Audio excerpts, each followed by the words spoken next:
Class में दोस्तों हम लोग इस क्लास में क्लास 10 का जो चैप्टर नंबर 6 है जिसका नाम है जय परिणाम, उस चैप्टर का हम लोग क्वेश्चन बैंक के सारे जितने भी 2011 से 23 तक जो ऑब्जेक्टिव सवाल पूछे गए हैं सभी का हम लोग स्टेप बाय स्टेप उसका हल मतलब साथ में सॉल्यूशन करने वाले हैं। तो इस वीडियो में आप लोग अंत तक बने रहिएगा। तो चलिए बिना समय गवाए शुरू करते हैं आज के इस नए वीडियो को। तो चलिए शुरू करते हैं। तो दोस्तों इस वीडियो में सबसे पहला जो सवाल है आपको स्क्रीन पर दिख रहा होगा, सवाल है आपका पौधे में वाष्पोत्सर्जन किस भाग में होता है। जैसे कि आप लोग पता होगा कि वाष्पोत्सर्जन होता क्या है, पौधे के वायवीय भागों में जो पौधे के वायवीय भाग जो पत्तियां होती है वहां से क्या होती है, पौधे के वायवीय भागों से जल का रंध्रों द्वारा क्या होता है, वाष्प के रूप में निकलना वाष्पोत्सर्जन कहलाता है। तो पौधे से आपका जो ऑप्शन जो क्वेश्चन कहता है पौधे में वाष्पोत्सर्जन किस भाग में होता है, तो सीधी सी बात है आपका पत्ता में होगा, है ना। तो आंसर क्या हो जाएगा, ऑप्शन है आपका क्या बोलते हैं कि ए नंबर जड़ है, ऑप्शन नंबर बी है तना, ऑप्शन नंबर सी है पत्ता और ऑप्शन नंबर डी है फूल। तो इसका आंसर क्या हो जाएगा, क्योंकि पत्ता आपका पत्तियों से वाष्पोत्सर्जन की प्रक्रिया होती है, इसी वजह से इसका आंसर क्या हो जाएगा, पत्ता हो जाएगा। अगला क्वेश्चन है आपका स्क्रीन पे देख पा रहे हो, क्वेश्चन नंबर 2 क्वेश्चन है मानव रक्त में उपस्थित यूरिया की सामान्य मात्रा होती है। जैसे कि आपको पता होगा जो हमारा रक्त होता है, जो ब्लड होता है उसमें क्या बोलते हैं आपका 96% सिर्फ जल पाया जाता है, बाकी 4% आपका ठोस अवस्था में आपका क्या बोलते हैं कि 2% यूरिया पाया जाता है, बाकी आपका 2% आपका अन्य पदार्थ पाया जाता है। तो इस ऑप्शन के मुताबिक यदि इसका ऑप्शन देखा जाए तो आपका क्या बोलते हैं कि पहला ऑप्शन है 100 mg, उसके बाद दूसरा आपका 20 mg, तीसरा आपका 30 mg और ऑप्शन नंबर डी आपका 40 mg। तो इस क्वेश्चन के क्या बोलते हैं कि आंसर के हिसाब से आपका 20 mg क्या बोलता है आपका होगा 20 mg मतलब 20 मिलीग्राम होगा। अगला नेक्स्ट क्वेश्चन नंबर 3 है जो आप स्क्रीन पे देख पा रहे होंगे। क्वेश्चन है श्वसन क्रिया के दौरान कितनी प्रतिशत ऊर्जा ताप के रूप में निष्कासित होती है।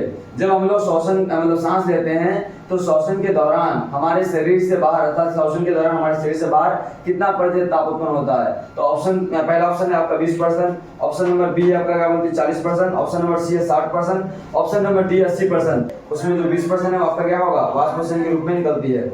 चलिए अगला क्वेश्चन है, क्वेश्चन नंबर 4 कहता है कि मनुष्य में विर्क एक तंत्र भाग है जो संबंध है। आप लोगों ने पढ़ा होगा कि हमारे शरीर में जो उत्सर्जित पदार्थ बनते हैं, जो बेकार पदार्थ बनते हैं, उन उत्सर्जित पदार्थ बेकार पदार्थों को बाहर निकालने क्या कहलाता है, उत्सर्जन कहलाता है। तो उत्सर्जन की जो प्रक्रिया होती है वो किसके द्वारा होती है, पूर्ण होती है, विर्क द्वारा होती है। और ऑप्शन से देखिए पहला ऑप्शन है आपका ऑप्शन नंबर 1 देख पा रहे होंगे आप बोर्ड में, ऑप्शन नंबर 1 पोषण, ऑप्शन नंबर बी है श्वसन, ऑप्शन नंबर सी उत्सर्जन, ऑप्शन नंबर डी आपका परिवहन। तो हमारा जो ये है आपका जो विर्क एक तंत्र किसका भाग है, तो वह उत्सर्जन का भाग है। क्वेश्चन नंबर 6 है वो प्रक्रम जिसके द्वारा शरीर में ऊर्जा का उत्पादन होता है वो कहलाता है। जो क्वेश्चन आपका क्वेश्चन नंबर 6 उसमें कहता है कि वो प्रक्रम जिसके द्वारा क्या होता है शरीर में ऊर्जा का उत्पादन होता है उसे हम लोग क्या कहते हैं। तो आपने पढ़ा होगा हमारे शरीर में ऊर्जा का जो उत्पादन होता है उसी का क्या कहते हैं हम लोग, श्वसन कहते हैं। तो जिस वजह से ऑप्शन नंबर ए आपका श्वसन, ऑप्शन नंबर बी पोषण, ऑप्शन नंबर सी आपका उत्सर्जन, ऑप्शन नंबर डी है आपका उत्तेजनशीलता। तो आंसर क्या हो जाएगा आपका श्वसन, ऑप्शन नंबर ए। करेक्ट आंसर क्या हो जाएगा, ऑप्शन नंबर ए। नेक्स्ट क्वेश्चन है आपका क्वेश्चन नंबर 7। क्वेश्चन कहता है कि कौन सी क्रिया सभी जीवों के लिए अनिवार्य है। जैसे कि आप लोगों ने पढ़ा था जैव परिणाम क्या होता है, वैसा सारी क्रियाएं जिनके द्वारा जीवों का अनुरक्षण होता है, जीवों को जीवित रहने के लिए ये सारी प्रक्रिया जरूरी होता है। तो हमें प्रकाश संश्लेषण option number A, option number B वाष्पोत्सर्जन, ऑप्शन नंबर सी आपका श्वसन, ऑप्शन नंबर डी चलन। तो प्रकाश संश्लेषण हमारे शरीर में होता नहीं है, वाष्पोत्सर्जन भी कोई जरूरी नहीं है, लेकिन श्वसन सभी सजीवों के लिए जरूरी है। आप सांस के बगैर क्या बोलते हैं कि एक पल भी नहीं जी सकते हैं, है ना। तो श्वसन हमारे सजीवों के लिए बेहद जरूरी है, अनिवार्य है। अगला नेक्स्ट क्वेश्चन नंबर 8 आप स्क्रीन पे देख पा रहे हैं। क्वेश्चन नंबर है आपका मैग्नीशियम पाया जाता है। तो मैग्नीशियम जो हालांकि जो पाया जाता है किससे पाया जाता है, ऑप्शन के हिसाब से हम बात करते हैं। ऑप्शन नंबर 1 कलोडीन में पाया जाता है, ऑप्शन नंबर बी आपका क्या बोलते हैं लाल रक्त कणिकाओं में पाया जाता है, ऑप्शन नंबर सी वर्णिका लवक में पाया जाता है, ऑप्शन नंबर डी आपका सफेद रत्नी में पाया जाता है। तो ऑप्शन के हिसाब से इसका आंसर जो होगा क्लोरोफिल में होगा। क्लोरोफिल जो होता है उसमें क्या पाया जाता है, मैग्नीशियम पाया जाता है। तो आंसर क्या हो जाएगा, answer number A, option number 1 correct हो जाएगा। अगला क्वेश्चन है आपका क्वेश्चन 9 जिसका क्या बोलते हैं कि क्वेश्चन कहता है मानव हृदय में पाए जाते हैं। तो आपको पता होगा जो हमारा दिल है उसको 4 वेसल में बांटा गया है, 4 चैम्बर में बांटा हुआ है ना। जैसे आपको पता होगा 4 चैम्बर क्या क्या है, एक है दायां नील, एक है बायां नील, एक है दायां नील, एक है बायां नील। तो इस ऑप्शन के हिसाब से देखिए ऑप्शन नंबर 1 कहता 3 वेसम, ऑप्शन नंबर बी कहता 2 वेसम, ऑप्शन नंबर डी 4 वेसम, option number 5 option number D 5 वेसम। तो ऑप्शन के हिसाब से आंसर क्या हो जाएगा, ऑप्शन नंबर सी हो जाएगा। अगला क्वेश्चन है आपका प्रकाश, ऑप्शन नंबर 10, जिसका क्वेश्चन कहता है प्रकाश संश्लेषण द्वारा किसकी प्राप्ति होती है। तो आपको पता होगा प्रकाश संश्लेषण द्वारा किसकी प्राप्ति होती है, ऑब्वियसली बात है ग्लूकोज की प्राप्ति होती है। प्रकाश संश्लेषण की प्रक्रिया में हमने देखा होगा, उसका क्या बोलते हैं, ग्लूकोज का जो सूत्र होता है क्या होता है, C6H12O6। क्या सूत्र होता है, ग्लूकोज का C6H12O6। ये किसका सूत्र है, ये हमारा ग्लूकोज का सूत्र होता है, ठीक है, याद रखिएगा इस सूत्र को भी। तो आपका प्रकाश में किसके द्वारा प्राप्त होती है, तो आपका ऑप्शन नंबर ए कहता है वसा, ऑप्शन नंबर बी कहता है protein, option number D C कहता है ग्लूकोज और ऑप्शन नंबर डी कहता है प्रकाश। तो आंसर क्या हो जाएगा, ग्लूकोज, ऑप्शन नंबर सी आपका करेक्ट आंसर हो जाएगा।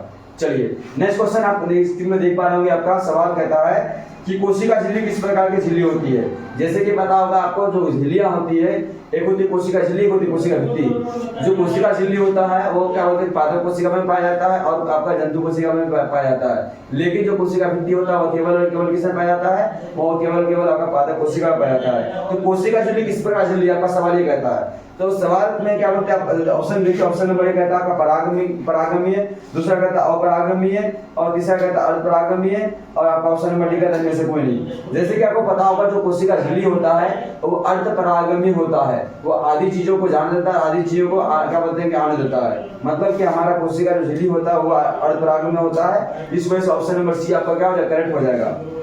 चलिए अगला क्वेश्चन है आपका, दही के जमने में निम्नलिखित में कौन सी क्रिया होती है। आपने पढ़ा होगा हमारे क्या बोलते हैं कि वातावरण, हमारे पर्यावरण में हमारे अगल पास में दो तरह का परिबंध देखने को मिलेगा। एक होता है आपका भौतिक प्रक्रम मतलब भौतिक प्रक्रिया और एक होता है आपका रासायनिक परिवर्तन और एक होता है भौतिक परिवर्तन। तो ऑप्शन में आपको कहता है कि निम्नलिखित में दही जमने के मतलब कौन सी प्रक्रिया है, अपघटन है, प्रकाश संश्लेषण है, किण्वन है, उत्सर्जन है। तो किण्वन की जो प्रक्रिया होती है दही के जमने के लिए बहुत ज्यादा सहायक होती है, आंसर क्या हो जाएगा, किण्वन हो जाएगा। चलिए अगला आपका सवाल है, जीवन की आपका ऑप्शन नंबर 13 है, क्वेश्चन नंबर 13 कहता है जीवन की उपापचय क्रियाओं के संचालन के लिए निम्नलिखित में कौन आवश्यक है। तो आपका जो ऑप्शन कहता है नंबर 1 ए निरंतर ऊर्जा का आपूर्ति। क्वेश्चन नंबर 1 क्या कहता है, निरंतर ऊर्जा की आपूर्ति क्या जरूरी है, निरंतर ऊर्जा की आपूर्ति जरूरी है। ऑप्शन नंबर बी कहता है शरीर की वृद्धि या टूटे फूटे ऊतकों की मरम्मत, ऑप्शन नंबर डी में सभी। तो आपका ऑप्शन नंबर डी करेक्ट हो जाएगा, क्योंकि हमें सभी कामों को जरूरत होती है, शरीर की वृद्धि भी जरूरी है, टूटे फूटे अंग जो होते हैं उसकी मरम्मत भी जरूरी है, निरंतर ऊर्जा की भी जरूरत होती है। इसी वजह से आंसर क्या हो जाएगा, करेक्ट आंसर नंबर डी हो जाएगा। अगला क्वेश्चन है आपका क्वेश्चन नंबर 14, मानव में डायलिसिस थैली है, मतलब मानव में जो डायलिसिस होती है, मतलब जो हमारे खून जो छानता है कौन सी थैली है। आपका option number A nephron, option number B neuron, option number C mitochondria, option number D में से कोई नहीं। तो माइटोकॉन्ड्रिया जो ऑप्शन नंबर सी है तो हमारे कोशिका का ये भाग है, मतलब जो आपका कोशिकांग है। न्यूरॉन जो हमारे तंत्रिका कोशिका है, ऑप्शन नंबर ए आपका क्या, नेफ्रॉन। तो नेफ्रॉन जो होता है उसको कहा जाता है क्या, डायलिसिस थैली। वो नेफ्रॉन जो होता है वो हमारे कहाँ पाया जाता है, हमारे वृक्क के अंदर पाया जाता है। और एक वृक्क में कितने नेफ्रॉन पाए जाते हैं, 10 लाख पाए जाते हैं। हमारे शरीर में 2 वृक्क है तो कितने आपका नेफ्रॉन हो गया, टोटल लगभग आपका 2 क्या बोलते हैं आपका 20 लाख। तो इसका आंसर क्या हो जाएगा, मानव में डायलिसिस थैली है, तो मानव में डायलिसिस थैली आपका कौन है, तो नेफ्रॉन है। चलिए क्लियर है। अगला सवाल है आपका 15 नंबर सवाल, स्क्रीन पे देख पा रहे होंगे। आपका सवाल है मत्स्य का मुख्य श्वसन अंग है, मतलब आपका मत्स्य मतलब मछली जो होता है उसका मुख्य श्वसन अंग क्या है। आपका पहला है ऑप्शन लिखा हुआ किया, ऑप्शन नंबर बी आपका फेफड़ा, ऑप्शन नंबर सी गिल्स और ऑप्शन नंबर डी है नाक। तो जैसे कि आपको पता होगा जो हमारा मछली होता है उसकी बाहरी सतह पर जो मतलब लगा होता है गिल्स, वो क्या करता है, वो आपके वायु के जो हमारे जल में मिला हुआ घुलित जो आपका जल में घुलित जो ऑक्सीजन होती है उसको क्या करता है, वो अपने श्वसन के रूप में उसका इस्तेमाल करती है। तो इसी वजह से इसका आंसर क्या हो जाएगा, गिल्स हो जाएगा, ऑप्शन नंबर सी आपका करेक्ट हो जाएगा। चलिए अब क्वेश्चन नंबर 16 स्क्रीन पे देख पा रहे हो, आपका नेक्स्ट सवाल है जिसमें क्वेश्चन कहता है पौधे में गैसों के निष्कासन के लिए किस क्रिया का उपयोग होता है। जो हम लोग क्या बोलते हैं कि पेड़ पौधे देख पा रहे हैं इसमें कि वो CO2 को लेता है और O2 को छोड़ता है। तो गैसों का निष्कासन मतलब आदान प्रदान किस क्रिया के द्वारा क्या बोलते हैं आपका पूरा उपयोग होता है। तो पहला ऑप्शन आप देख पा रहे हैं, ऑप्शन नंबर ए है आपका प्राशन, ऑप्शन नंबर बी है आपका विसरण, ऑप्शन नंबर सी है वाष्पोत्सर्जन और ऑप्शन नंबर डी कहता है परिवहन। तो जैसे कि पता होगा हमारे क्या बोलते हैं जो पेड़ पौधे होते हैं उसमें गैसों का आदान प्रदान कौन सी क्रिया द्वारा होता है, विसरण प्रक्रिया द्वारा होता है। ठीक है, इसी के साथ आंसर क्या हो जाएगा, ऑप्शन नंबर बी करेक्ट हो जाएगा। चलिए नेक्स्ट क्वेश्चन आपको स्क्रीन पे दिख रहा होगा, क्वेश्चन नंबर 17 है आपका क्लोरोफिल वर्णक का रंग होता है। तो क्लोरोफिल वर्णक का रंग कैसा होता है? आप लोगों ने क्लास 9 में पढ़ा भी होगा। जो वर्णक होते हैं 3 प्रकार का होता है। एक होता है अवर्णीय लवक, एक होता है वर्णीय लवक और एक होता है आपका हरित लवक। जो हरित लवक होता है उसी को बोला जाता है क्लोरोफिल। जो क्लोरोफिल जो वर्णक होता है उसका रंग कैसा होता है? तो उसका कलर जो होता है हरा होता है। ऑप्शन नंबर आपका ए सही हो जाएगा। चलिए नेक्स्ट सवाल है आपका 18वां सवाल।